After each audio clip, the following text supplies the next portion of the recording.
Satan had cemented his position at the head of the box office, and Hollywood now felt confident enough to put big money and big stars behind him. 1976 saw the arrival of what is arguably the first horror blockbuster. Even though it was an American production with American stars, the film boasted a fine British supporting cast and a host of memorable British locations such as this, All Saints Church in Fulham, site of a memorable impaling. The film is, of course, the fantastic The Omen. When the Jews return to Zion and a comet rips the sky, and the Holy Roman Empire rises, then you and I must die. From the eternal sea he rises, creating armies on either shore, turning man against his brother, till man exists no more.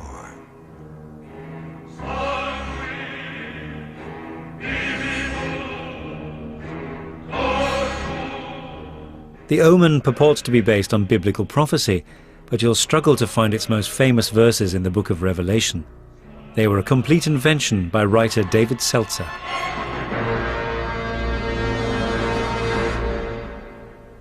Digging into the book of Revelation, I just fell in love with the mythology and the characters and the plots and the preposterousness of the whole thing. And I thought, I'm going to do something preposterous and it's going to look real.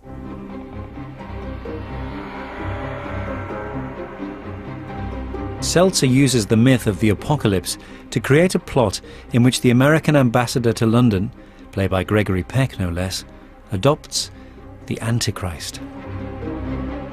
Satan has determined to place his child in a position of political influence and power in the United States. He uses me, my wife Lee Remick, and me as vehicles, dupes, so to speak. And we don't know that it's the devil's child. Happy birthday, dear Gregory. Happy birthday. How do you feel when Gregory Peck came on board? Gregory Peck made the movie happen. Before Greg, I knew him. Before Gregory Peck, I don't want to be one of these Hollywood assholes, before Gregory Peck came aboard, it was a whole different kind of movie. It was a B movie. The original cast was Charles Bronson in the Gregory Peck role, playing the ambassador to the court of St. James. I don't think so. Suddenly, Gregory Peck agreed to do it. Was in love with it. The fact that he brought this straight face to it, this incredible dignity, is what made it work. Charles Bronson would have made it a joke. A supporting cast of respectable British actors, including David Warner, lent The Omen added gravitas. Do you think a key to the film's success is the fact that everyone plays it with a straight bat? Oh, absolutely. There was no tongue-in-cheek. There was no sending up. It was played absolutely for real. Peck, before one scene, just said, if we can convince them with this, we all deserve Oscars. And that's what he said. You can see the challenge Warner and Peck faced in this piece of textual exegesis. And as for the rise of the Roman Empire, scholars think that that could well mean the formation of the common market, the Treaty of Rome. Bit of a stretch.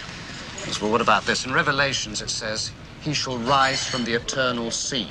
Well, that's the poem again. From the eternal sea he rises, creating armies on either shore. That was the beginning of it. And theologians have already interpreted the eternal sea as meaning the world of politics. The sea that constantly rages with turmoil and revolution. So the devil's child will rise from the world of politics.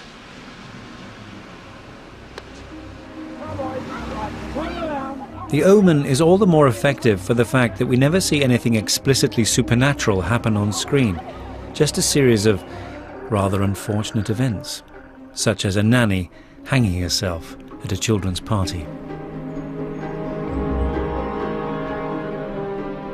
The reason it felt so frightening is that there was a critical mass, an accumulation of coincidental, horrific accidents, any one of which, out of context, could have looked like it could have happened.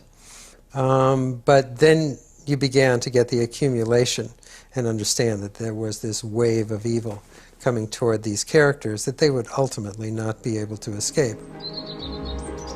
The film really begins to raise its game with the death of a priest and former Doctor Who, staged here in Fulham with an almost operatic flamboyance.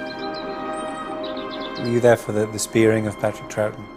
I was there on the day that Patrick Troughton was speared, and I think these days it would have been all done CGI, but we were just a bunch of kids putting on a show with cardboard and Scotch tape. There was a fishing line that went from the top of the church and was anchored in the ground behind Patrick, and on cue it was sent sliding down. There was just a little wooden spear, very light, sent sliding down that fishing line, and as it supposedly came through and was really landing behind him, Patrick just went.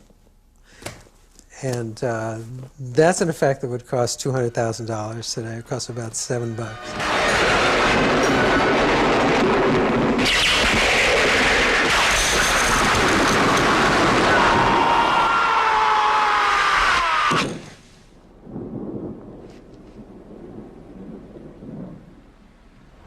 Of course, it could be argued that next to The Exorcist and Rosemary's Baby, The Omen is rather unsophisticated fare, but it's really a different beast.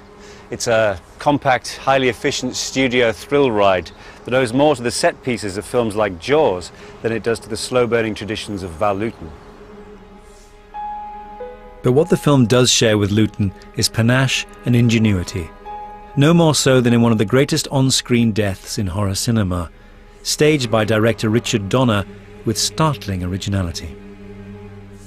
The way I'd written it was that the David Warner character is bending down to pick up these daggers, and a construction crane carrying a huge piece of glass drops it. And Dick put it on a horizontal plane.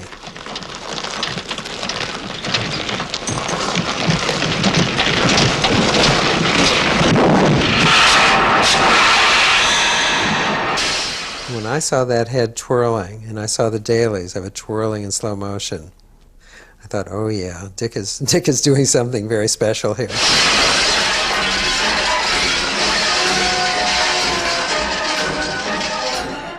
Do you have any idea what happened to your severed head? I lost it in the divorce.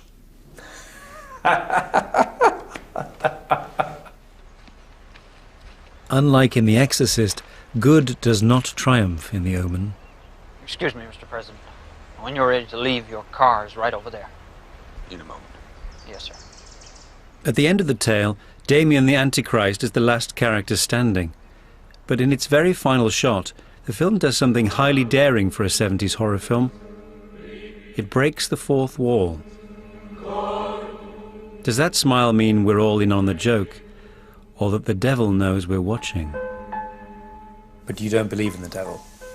No, certainly not. I wouldn't be messing around with stuff like this if I did.